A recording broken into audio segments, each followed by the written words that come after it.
break time, let's reflect on some of the things that are around us in life that are worth noting and that we can have a little bit of gratitude for.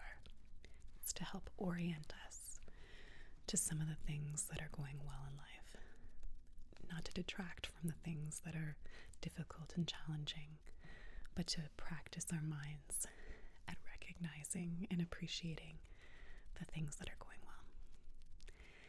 So today I'd like to focus on something that I really appreciate, and that is the flow and transmission and reception of information.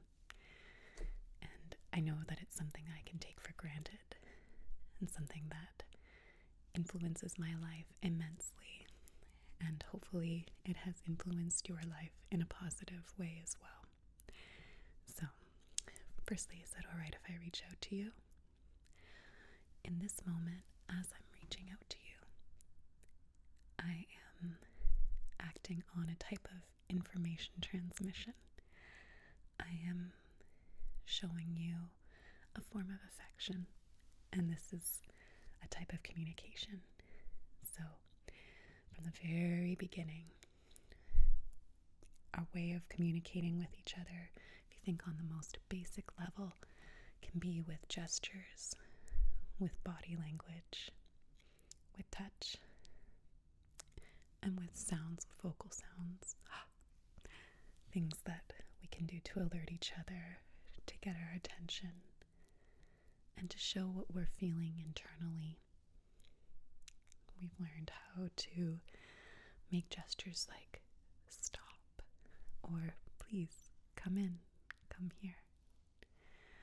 These things are important when we're not able to hear each other and even just subtly communicate information that we want to convey. So when we're having a conversation and we want someone to please go on, there are things we can do with our bodies, our eyes, our mouths, our eyebrows that say to a person, please tell me more. And there's things we can do that say, please stop. There are ways that we can move our bodies using the tone of our voice without necessarily even saying, please, I don't particularly want to keep having this conversation, or I'd like to shift, I've got to go, I've got things to do. We're able to somehow tell each other what our intentions are through our gestures and our body language. We are able to use our speech, and what a remarkable gift that is, to be able to talk to each other in order to tell each other what's in our minds, our memories, stories, things we've imagined. We're all able to let each other know what's going on through the words that we speak. And if you think about it, there are so many languages in the world. It's incredible how we've found so many different ways to discuss different topics, different things that are in the environment. And there's language and words that are not necessarily able to be translated from one language to another, because it is a word that describes a concept that is important to that particular place, culture, different time. And it's kind of cool if you think about it, that there is a unique way of seeing the world that is reflected through our language. So those are some of the ways in which we're able to talk or to be able to relay information to each other from a human to human standpoint. And if you think about it, there's also wonderful forms of technology that allow us to do so in an efficient manner. So the fact that we are communicating or able to share information through the internet, that we can sit on screen and be able to dialogue through writing, is technology that has come about over periods of time.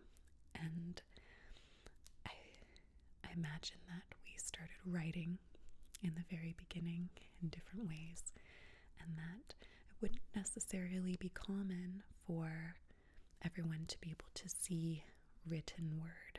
This is something that developed over time, and now it's at the touch of a fingertip. If you have access to the internet, there's so much abundant information available. It's astounding, really. And if you think about different technology that allows us to communicate in a much quicker manner, it's quite remarkable.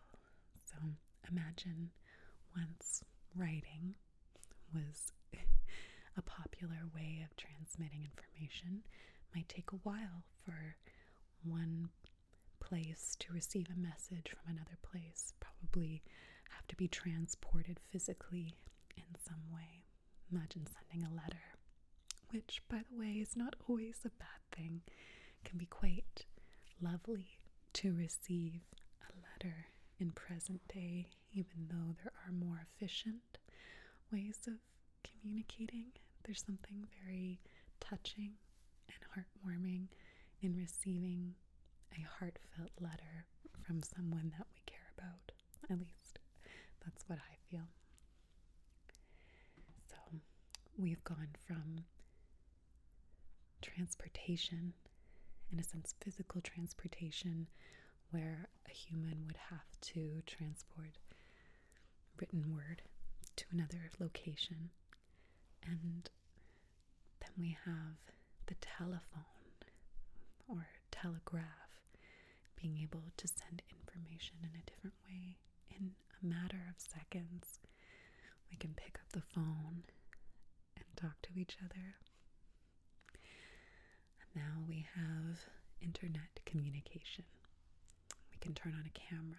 So if you think about it, there are many more cues that we're able to see with one another because we are able to look into a camera lens. We can see another person's face. We can see their expressions. I mean, when we're not secretly looking at ourselves in our meetings, it is tempting. So sometimes it's good to check in or maybe hide your image every once in a while. At least I've secretly been guilty of that. These are just some of the ways that I can think of that are modern forms of tech to allow us fundamentally to share ideas, to share our thoughts, and to share information and data. Imagine if, when I'm thinking about writing, if everything was left up to chance and memory, there'd be room for error, but because we can write down things, we're able to remember them in, or at least the information we have in the moment, to be able to have it on a more permanent basis. So it leads to a bit more accuracy. I kind of wish that I could remember my bank balance when I went to the bank and they would take my word for it if I accidentally forgot the extra zeros. So be it. Just kidding. So hopefully you're able to think about the ways that information transmission have impacted your life, hopefully in a positive way. Maybe there's some frustrating aspects, but it's cool to think about the way we've progressed. So thank you, and have a lovely and safe